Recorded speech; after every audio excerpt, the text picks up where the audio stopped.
జనసేన కోసం కష్టపడిన ఒక మండల స్థాయి నాయకుడు పవన్ కళ్యాణ్ గారి అపాయింట్మెంట్ తీసుకుని కుటుంబాన్ని అంతటినీ తీసుకుని పవన్ కళ్యాణ్ గారి దగ్గరికి వెళ్ళాడంట. అన్నా ఈవిడ మా అమ్మ, నెలకి 1500 రూపాయలు ఇస్తామన్నారు కదా, అది ఎప్పుడు ఇస్తారన్నా? నాకు రాత్రి పూలు నిద్రపట్టినే ఇవ్వట్లేదు మా అమ్మ, దయచేసి అది చెప్పన్నా అని అంటే, తమ్ముడు నా దగ్గర దీనికి సమాధానం లేదు. చంద్రబాబు నాయుడు గారు నాకు చెప్పి ఆయన రాసిస్తే నేను చదవగలను తప్ప నా ఇండివిజువల్గా నేను నిర్ణయం తీసుకోలేను తమ్ముడు అన్నాడంట.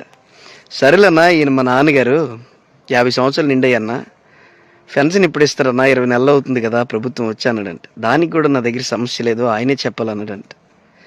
సరేలన్నా, మా తమ్ముడు ఈయన నిరుద్యోగ భృతి ఇస్తామన్నారన్నా, ఎప్పుడు ఇస్తారన్నా? 20 నెలలు అవుతుందన్నా, తిరగలేకపోతున్నా అన్న, ఇంటికి వస్తే నాకు రౌండ్ వేస్తానరన్నా, విపరీతంగా తిడతానరన్నా, కనీసం భోజనం కూడా పెట్టట్లేదన్నా. చక్కగా జగన్మోహన్ రెడ్డి ఉండేటప్పుడు అన్ని పుష్కలంగా ఇంటికి సమృద్ధిగా అందేవి, బయటకు వెళ్ళకుండా రేషన్ వచ్చేది, పెన్షన్ వచ్చేది, అనుకున్నట్టు జరిగేవి. ఈరోజు నీ మాటలు విని మేము జనసేనకు ఓటేసాం అని నాకు రాత్రి పాలు నిద్రపట్టనివ్వట్లేదన్నా, ఏంటన్నా దీనికి సమస్య సొల్యూషన్ అని అంటే, నిరుద్యోగ భృతికి కూడా నాకేం తెలియదు తమ్ముడు, అది కూడా చంద్రబాబు నాయుడు గారే చెప్పాలన్నాడంట. సరే అన్నా, ఈవిడ నా భార్య, ఇల్లు అన్నాం కదన్నా, జగన్మోహన్ రెడ్డి ఇల్లు ఇస్తానంటే మేము ప్రెస్టేజ్గా వద్దన్నామన్నా. 12-13 సంవత్సరాల నుంచి జనసేన అనుకొని తిరుగుతున్నాం.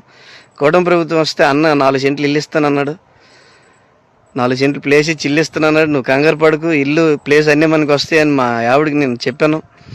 ఈరోజు ఇల్లు కూడా మనకి ఇంకా 20 నెలలు అవుతుంది రాలేదని మా ఆవిడ కనీసం పక్కలో కూడా రానియట్లేదన్నా, భోజనం కూడా పెట్టట్లేదన్నా అనేసి అన్నాడంట. పవన్ కళ్యాణ్ గారు దానికి కూడా, తమ్ముడు నా దగ్గర ఏమీ సమాధానం లేదు, ఆయన చెప్తేనే నేను చేయగలను అన్నాడంట. సరే అన్నా, ఇంతకీ మా నాయకుడు ఎవరనంటే మేము ఏం చెప్పాలన్నా అని అన్నాడంట. తమ్ముడు, మీ నాయకుడు కానీ నా నాయకుడు కానీ చంద్రన్నని చెప్పెళ్ళి అన్నాడంట. సర్లే, ఈయనంటే పోనీ ఆయన అభిమానం కాబట్టి ఆయన అంత బేగ ఏం అనలేకపోయాడు. కానీ ఈ మండల స్థాయి నాయకుడు వాళ్ళ అమ్మగారు టక్కన లేచి చెప్పు తీసి టప్పని కొట్టిందంట. కొట్టగానే పవన్ కళ్యాణ్ గారి నోట మాట రాలేదంట. వెంటనే ఈయన అన్నాడంట, ఎవరు మండల స్థాయి నాయకుడే, అన్న మా అమ్మ కొంచెం ఆవేశమన్నా, కొంచెం పల్లెటూరు కూడా తెలీదు, నువ్వు చెప్పినవన్నీ ఆవిడకి చెప్పానన్నా. నేను అన్న వస్తే, తప్పు జరిగితే, మాట మీద నించోకపోతే ఎటువంటి వాడు కాళ్ళైనా పట్టుకోమన్నాడు, ఎటువంటి వాడినైనా ఎదిరించమన్నాడు, ఎంతటి వాడినైనా ఉపేక్షించేది లేదన్నాడు. ఇవన్నీ మా అమ్మకి చెప్పి మా కుటుంబాన్ని మార్చానన్న. జనసేన అంటే అందుకే అన్న, మా అమ్మ నువ్వు చెప్పినవన్నీ చేయలేకపోయావు, టక్కన కొట్టిందన్న, మనసులో పెట్టుకోక, ఈ విషయం ఎక్కడ బయటికి చెప్పకన్నా అన్నాడంట.